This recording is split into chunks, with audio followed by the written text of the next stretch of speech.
These are Tifco's sliding ratchet straps. They feature a 1¼ inch by 14-foot strap and a heavy-duty ratchet mechanism.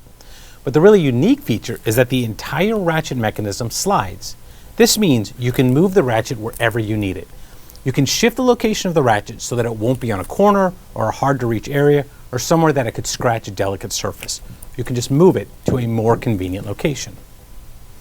Let me show you how to use a sliding ratchet strap. But just know, they're not that different from standard straps. First, open the ratchet 180 degrees. And here's the unique part. Move the switch to the slide position. Next, make sure the slot in the center shaft is parallel to the ratchet. Now, pull the webbing and move the ratchet mechanism wherever you want it along the strap. Once everything is located where you want it, move the switch back into the lock position.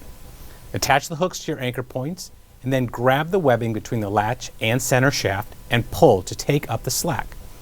Once you have everything as tight as possible, use the ratchet handle to fully secure your cargo. To release, open the ratchet 180 degrees, then grab the webbing on each side of the center shaft and pull.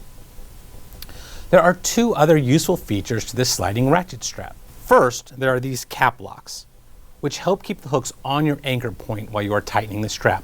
No more having a hook fall off before there's tension on the line. Another nice feature is this two-sided Velcro strap.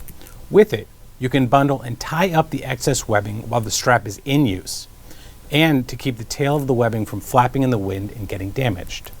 Tifco's sliding ratchet strap really is a great improvement over a traditional strap and will make securing your cargo easier.